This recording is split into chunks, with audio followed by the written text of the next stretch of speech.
Maaring dito nagmumula ang sakit ng tuhod mo. Sa video na ito, tutulungan kitang malaman kung ito nga at ipapakita ko rin ang ilang ehersisyo na pwedeng makatulong maresolba ito. Napakagaling! Ang mga kalamnan sa panlabas na bahagi ng lulod ay yumayakap sa tuhod mula sa likod. Nakakagulat kung ilang pisyoterapista ang nakatalimod sa kalamnan na ito kapag ginagamot ang mga problema sa tuhod.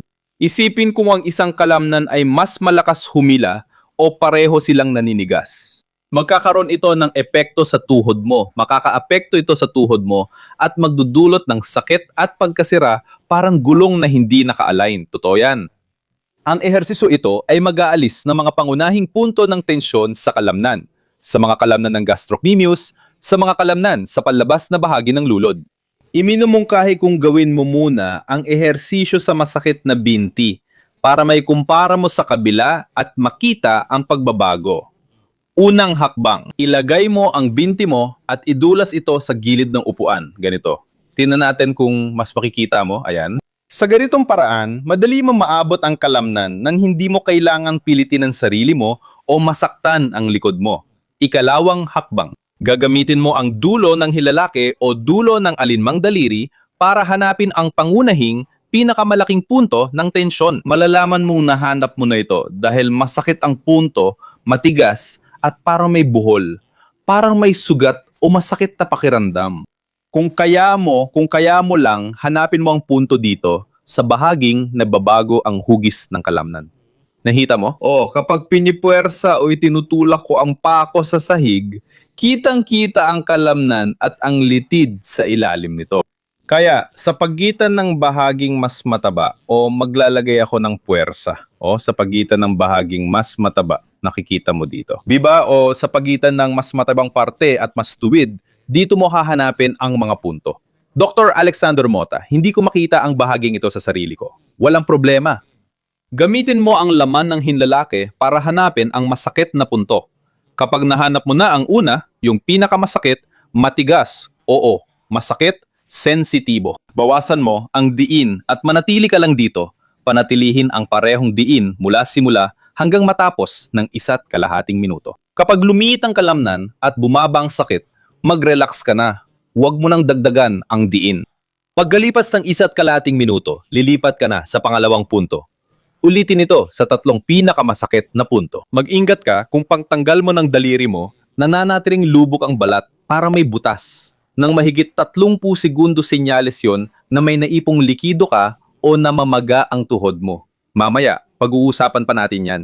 Pagkatapos ng 3 punto, tumayo, igalaw ang mga binti, maglakad ng konti at ikumpara ang 2 binti. Mararamdaman mo na mas magaan ang binti na in-exercise mo, mas malaya ang paggalaw ng tuhod at mas ramdam mo ang tibay nito. Ang tensyon na umabot hanggang sa guya, kadalasan ay pareho ng tensyon na nanggagaling sa lahat ng kalamnan sa likod ng binti dahil ito ay isang kadena ng myofascial, parang isang uri ng nagkamali. Parang kadena ng kalamnan, di ba? Ang ejersisyong ito ay sabay-sabay magkapabuti sa lahat ng kalamnan sa likod ng binti. Gawin ito habang nakahiga. Mahalagang tanggalin mo ang sapatos mo. Dapat ginawa ko na rin kanina. Hindi ko nabibiruin na buti walang amo yan internet o magkalala. Hihiga ka na nakaharap ang mga paa mo sa pader, nakatihaya. Pwede kang gumamit ng unan dito para mas komportable. Yung binti na iuunat mo, na igagalaw mo, na ire-relax mo, iuunat mo at ididikit ang sakong sa pader. Yunat mo ang tuhod hanggat kaya mo ng komportable at ipalalax ang binti. Pagdating mo dito, galawin mo to gamit ang paa. Tingnan mo law. Kita? Hilahin mo ang paa papalapit sa'yo at ibalik. Hilahin ang paa palapit hanggang maramdaman ang pag-unat. Huwag pilitin o hayaang sumakit, tapos ibalik. Ulitin mo ito, ipagpatuloy ang galaw na ito, panatilihin ang ritmo sa 60 beses, 60 ulit. At para sa mga walang tiyagang magbilang, magtakda ng 1 minuto at gawin ang dami ng ulit na kinakailangan. Kapag natapos mo na ang 60 ulit o 1 minuto, bumalik, umupo ulit, igalaw, maglakad, ikumpara ang isang binti sa kabila at sabihin mo sa akin kung ano ang nagbago hanggang ngayon. Koponan ng ilaw, pakiusap pumunta kayo sa set ng shooting. Koponan ng ilaw, pakiusap pumunta kayo sa set ng shooting. Mula sa malayo. Mula sa malayo. Ang pangunahing hirap sa pag-alis ng tensyon na ito ay dahil ang bahaging likod ng ibabang binti ay binubuo ng tatlong kalamnan. Nakakakilabot makita na maraming pisioterapista at profesional ang gumagawa ng maling pag-unat na mas puro sakit kaysa pag-unat. Hindi mo talaga magawa, di ba? Ang pag-aalaga sa ating tuhod dapat madali lang, dapat simple lang. Ang pinakamatalinong paraan na alam ko para gawin ito ay ayusin kung ano ang nakakasagabal sa tuhod natin. Ito ang magdadala ng ginhawa sa sakit. Ito ang magpapaluwag sa tuhod mo. Mas magaan, mas maluwag. Ito ang magpapabilis sa gamutan na ginagawa mo na. May 2-week exercise program akong pwede mong gawin sa bahay para matulungan ka sa proseso. Araw-araw, may 3 magkakaibang ersisyo para mabalanse ang tuhod, maitama ang pagkakaayos ng buong binti at masimulan ang pagpapalakas. At gaya ng dati, ang link ng programang Te Adorno o Joelho ay nasa description para sa mga gustong magkaroon ng karagdagang impormasyon, malaman kung paano ito gumagana, magtanong, o para sa mga gusto magsimula ng programa o subukan ang 7 araw na trial. Pero tara na! Ang pag-unat na ito ay para sa ilang bahagi ng kalamnan. Sundin ang tamang sunod-sunod, simulan mula sa loob palabas. Unang hakbang ay gagawa ka ng rolyo. Tingnan mo, rolyo gamit ang basahan ha. Dahil ilalagay mo ito sa sahig, dapat basahan ang gamitin mo, di ba? Pakiusap lang.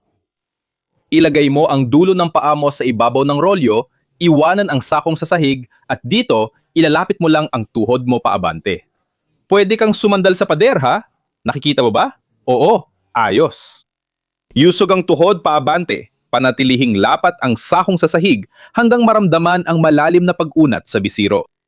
Panatilihin mo ang pag-unat na yan ng ilang segundo, mga 10 hanggang 30 segundo.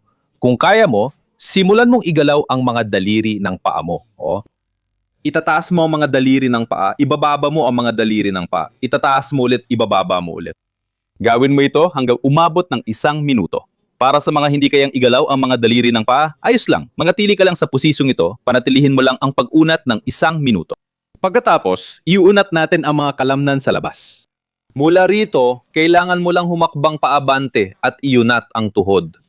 Mararamdaman mong humihila ang pag-unat, umaabot ito hanggang tuhod mo. Ulitin, 30 segundong nakatigil, 30 segundong galaw ang mga daliri.